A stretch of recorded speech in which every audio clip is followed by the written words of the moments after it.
जम्मू कश्मीर में बेरोजगारी दिन व दिन बढ़ती चली जा रही है और अगर हकीकतन में देखा जाए तो जम्मू कश्मीर में जो बेरोजगारी है, अनएम्प्लॉयमेंट है, पूरे मुल्क में ये नंबर 1 के ऊपर है। और ये हाल पहले नहीं था। रियासत तोड़ने के बाद, एब्रोगेशन ऑफ आर्टिकल 370 के बाद, 5 अगस्त 2019 के बाद और खास तौर पे 2014 के बाद जितनी बेरोजगारी जम्मू कश्मीर में पढ़े लिखे नौजवानों के बीच में बढ़ी है, उसका तबसरा खुलासा मैं इस वीडियो में पूरी तस्वीर जम्मू कश्मीर की सरकार को दिखा रहा हूं। मैं जम्मू कश्मीर की 18 से 40 साल के बीच में पढ़े लिखे नौजवानों की मांगे जो है वो इस वीडियो में और इस खुलासे में मैं बताने जा रहा हूं। और खास तौर पे जो भी इस वीडियो को देख रहे हैं, नौजवान जो देख रहा है, इस वीडियो को कमेंट जरूर अपनी मांगों को लेकर के कीजिएगा। इसको शेयर भी कीजिएगा, पेज को लाइक कीजिएगा और सभी नौजवानों तक, ये 18 साल और 40 साल के बीच में जो पढ़े लिखे नौजवान हैं, जो सरकारी नौकरी की तलाश में है, जो सरकार की तरफ से कम रफ्तार से है, उनके लिए आज मैं बातचीत कर रहा हूं। और सबसे पहले मैं ये खुलासा करूंगा कि जम्मू कश्मीर की सरकार से, क्योंकि पढ़े लिखे नौजवानों के दिन व दिन मुझे टेलीफोन कॉल्स आ रहे हैं और उनका ये कहना है कि वो पढ़ लिख करके कॉम्पिटिटिव एग्जामिनेशंस की तैयारी कर रहे हैं, पीएससी, जेकेएसएसबी की तैयारियां कर रहे हैं और बहुत से एस्पिरेंट्स जो है वो केएएस की तैयारियां कर रहे हैं। और उनके लिए खास तौर के ऊपर ये मांग है कि उनकी एज जो है उसको रिलैक्सेशन किया जाए और कम से कम 40 साल केएएस एस्पिरेंट्स के लिए एज लिमिट जो है, एज रिलैक्सेशन 40 साल तक होनी चाहिए। क्योंकि महाराष्ट्र में, उड़ीसा में, हरियाणा में, उत्तर प्रदेश में, तमाम रियासतों में 40 से 42 साल की एज लिमिट है। लेकिन फिर भी हम जम्मू कश्मीर के नौजवान जो है वो ये कहते हैं कि कम से कम हमारी जो केएएस ऑफिसर्स एस्पिरेंट्स हैं उनकी एज लिमिट 40 साल तक बढ़ा दी जाए। और मैं ये कहूंगा कि इसको वीडियोस के ऊपर कमेंट और शेयर साथ साथ करते जाए, लाइक भी करते जाए। अब इसके साथ साथ में जम्मू कश्मीर की सरकार ने जो कहा हुआ है कि इस साल वो 30,000 नौकरियां निकाल रहे हैं और 8,000 जो खाली टीचर्स की, सरकारी स्कूलों के टीचर्स की पोस्टें खाली पड़ी हुई हैं, उसको भरने के लिए उन्होंने वादा असेंबली में किया है। और 1 लाख नौकरी जम्मू कश्मीर के नौजवान को देने का भी वादा असेंबली में हुआ है। इसलिए मैं ये जम्मू कश्मीर की सरकार से, लेफ्टिनेंट गवर्नर और चीफ मिनिस्टर से ये गुजारिश करूंगा कि आप ये जो पोस्टें जो भरने जा रहे हैं, इन्हें जिला स्तर के ऊपर, डिस्ट्रिक्ट लेवल के ऊपर, डिविजनल लेवल के ऊपर इन्हें भरा जाए, ताकि तमाम 20 के 20 जिलों को बराबर की नौकरियां मिले। डिस्ट्रिक्ट और डिविजनल लेवल के ऊपर जो पढ़े लिखे नौजवान हैं उनको भर्ती किया जाए और जो 8,000 पोस्टें जो फ्रीज करके रखी हुई हैं उसको जल्द से जल्द खोला जाए और उसकी भर्ती की जाए। और इसके साथ साथ मैं एक और जो खुशखबरी, जो मेहनत करके हमने रहबरे खेल, जो उनकी रेगुलराइजेशन, रहबरे खेल टीचर्स जो है स्पोर्ट्स डिपार्टमेंट में, उनकी रेगुलराइजेशन के अपॉइंटमेंट्स, ऑर्डर्स निकल जाएंगे। और मैं उनसे भी पूछूंगा, रहबरे खेल और पीएचई, पीडीडी, पीडब्ल्यूडी के डेली वेजर्स को भी इस साल पक्का करना है, भर्ती करना है, ये वादा है असेंबली में। और लैंड डोनर्स को भी नौकरी देनी है, ये भी वादा है। और यही नहीं, कंटीजेंट पेड वर्कर्स को भी पक्का करना है। और सबसे बड़ी बात तो यह है कि कॉन्ट्रेक्चुअल लेक्चरर जो 10+2 में, लेफ्टिनेंट गवर्नर मनोज सिन्हा साहब, आपने जब अपना पोस्ट को संभाला था, पदभार संभाला था, तो पहला काम आपने आर्टिकल 370 को एब्रोगेट करके, रियासत को तोड़ करके कॉन्ट्रेक्चुअल 10+2 जो लेक्चरर थे उनको निकाल दिया। लेकिन अब सरकार उनको रेगुलराइजेशन करने जा रही है, कॉन्ट्रेक्चुअल लेक्चरर्स को 10+2 स्कूलों के। लेकिन उनमें से कुछ बच्चे जो है वो ओवर एज हो गए हैं और उन ओवर एज बच्चों के लिए भी प्रावधान किया जाना चाहिए, क्योंकि उन्होंने कई सालों तक 10+2 लेक्चरर्स उन स्कूलों में, हाई स्कूलों में उन्होंने पढ़ाया है और उनको एज रिलैक्सेशन जो है, जिस समय वो काम करते थे, पढ़ाते थे, तब की एज काउंट किया जाए, एज जो है उनकी तब से लिया जाए, क्योंकि अब तो वो ओवर एज हो गए। वो बड़े मायूस और परेशान थे, बहुत से टेलीफोन कॉल आ रहे हैं कि हम ओवर एज हो गया। रेगुलराइजेशन तो आपने करवा दी, लेकिन चीफ मिनिस्टर और एजुकेशन मिनिस्टर ने सरकार करने जा रही है, लेकिन जो एज लिमिट हो गई है, जो ओवर एज हो गया, उनके लिए क्या? तो उनके लिए खास तौर के ऊपर कॉन्ट्रैक्चुअल लेक्चरर्स को पोस्टें जल्द से जल्द भर्ती करें। और डायरेक्टर जम्मू और डायरेक्टर कश्मीर से मैं ये कहूँगा कि उनकी जो जल्द से जल्द रिपोर्ट्स जो है वो सरकार को भेजें, ताकि वो जल्द से जल्द कॉन्ट्रैक्चुअल लेक्चरर जो है वो पक्के हो सके। और साथ में क्या PHE, PDD, PWD के डेली वेजेस, जंगलात के रहबरे खेल बच्चों, क्या आपने अपनी फॉर्मेलिटीज और कंटीजेंट पेड वर्कर और लैंड ओनर्स ये देखे कि जिन जिन विभागों को जमीनें दी हुई हैं, जिन विभागों में वो काम कर रहे हैं एज अ डेली वेजर्स, क्या आपकी लिस्टों में नाम है या नहीं? इधर उधर धरने प्रदर्शन हड़तालों को बाद में देखेंगे, लेकिन पहले ये तो देखिए कि आपका लिस्टों में नाम है कि नहीं, क्योंकि सरकार ने इसी साल वादा किया है कि 2026 में पक्का करना है।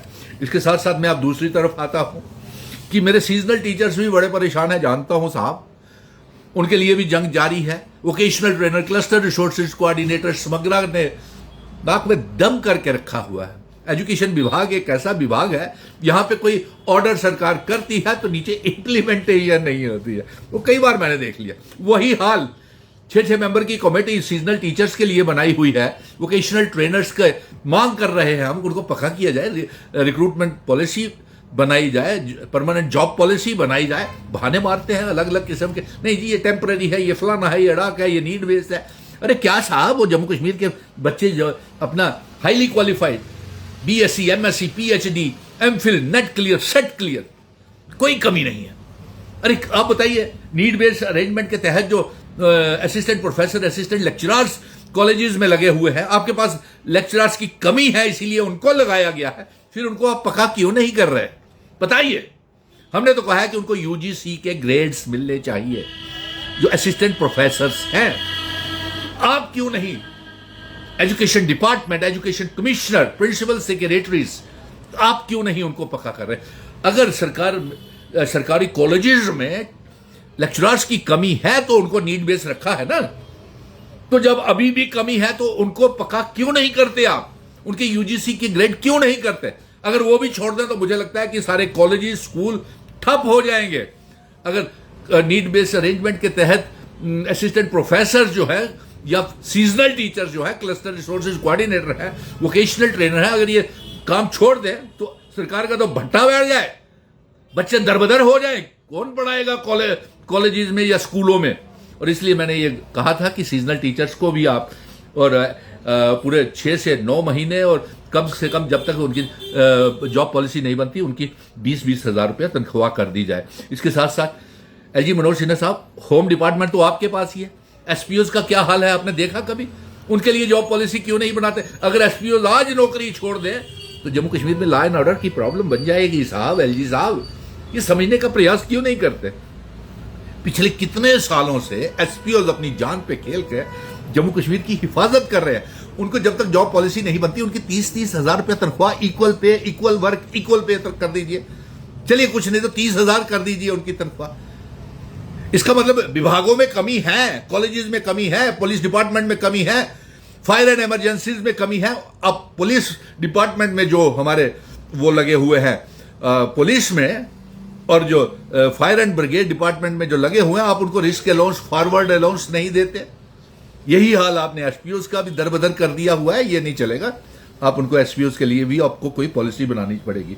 और फिर कंटीजेंट पेड वर्कर्स, खैर उनकी तो लिस्टें तैयार हो गई होंगी डेली वेजर्स के साथ साथ, और कॉन्ट्रैक्चुअल लेक्चरर्स भी अपने अपने नाम देख रहे होंगे कि लिस्टों में है कि नहीं। इसके साथ साथ मैं फूड एंड सप्लाई डिपार्टमेंट का आपने उमर साहब, आपने वादा किया था 2006 में, कैबिनेट डिसीजन था कि उनको फूड एंड सप्लाई डिपार्टमेंट के फेयर प्राइस डीलर्स को आप पक्का करेंगे, नौकरियां देंगे एक एक मुलाजिम को।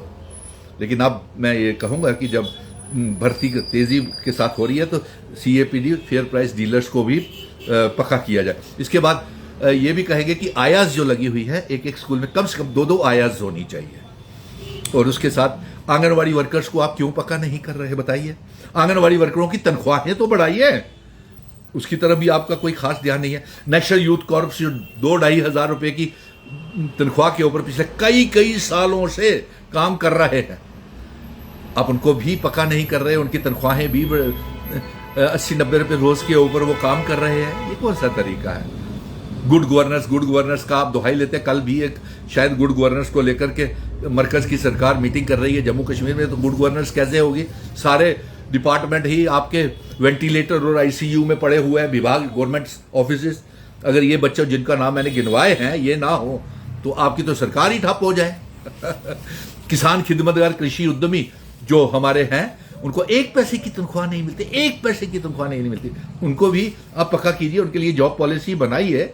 और सीएपीडी विभाग के लोग जो है, फेयर प्राइस डीलर, उनको भी पक्का कीजिए। एक नौकरी देने का आपने वादा किया था, वो वादा भी पूरा करने के समय आ गया है। आज इसी बात को लेकर के मैं ये कहूँगा कि इस वीडियो को ज़्यादा से ज़्यादा शेयर करें और अपनी डिमांड्स और कमेंट्स जो हैं इसमें डालें। तो मुझे लगता है कि मैंने बहुत से विभागों का जिक्र कर दिया है अपने इस 18 और 40 साल के बीच में पढ़े लिखे नौजवानों के लिए। और 18 और 40 साल के बीच के नौजवान, पढ़े लिखे नौजवान हैं, ये भी टेलीफोन कॉल्स आते हैं कि जनाब टीचर्स की पोस्टें नहीं निकल रही, कॉलेजेस में नहीं निकल रही, स्कूलों में नहीं निकल रही, तो हमारा इतना पढ़ने का फायदा क्या है? बात तो सही है आपकी, आप बच्चे बिल्कुल सही कह रहे हैं। आपका ये भी कहना है कि इतना पढ़ लिख के अगर हमारी एज में रिलैक्सेशन ना की जाए तो हम केएएस ऑफिसर, अच्छे ऑफिसर कैसे बनेंगे? एज रिलैक्सेशन कीजिए। बाकी की रियासतों में 40-40, 42-42 साल एज लिमिट है, तो केएएस ऑफिसर्स की भी कीजिए। और मैं चाहूँगा कि जिन जिन बच्चों को हम सरकार पक्का करने जा रही है वो भी अपनी जल्द से जल्द फॉर्मेलिटीज़ पूरी कर लें। और एक और भी खुशखबरी है कि एक स्कूल में 2-2 आयाज की मांग की हुई है और आयाज को भी पक्का करने की हम मांग कर रहे हैं। नंबर 1, उनकी तनख्वाहें बढ़ाने की मांग कर रहे हैं। और नंबर 3, एसपीओज के लिए भी परमानेंट जॉब, और जब तक वो job equal pay, equal work के मुताबिक नहीं होता, उनको कम से कम 30-30 हजार रुपया तनख्वाह मिलनी चाहिए। और ये गुजारिश है आपसे कि जो शोबे के बच्चे का इस तबसरे में खुलासे में रह गया है वो अपने कमेंट बॉक्स में आपकी कमेंट जरूर डालें, ताकि हम ज़्यादा से ज़्यादा शेयर करें, ताकि ये हमारी आवाज़ जो है जम्मू कश्मीर की असेंबली का अभी बजट सेशन है उसमें ज़ोरदार तरीके से गूंजे।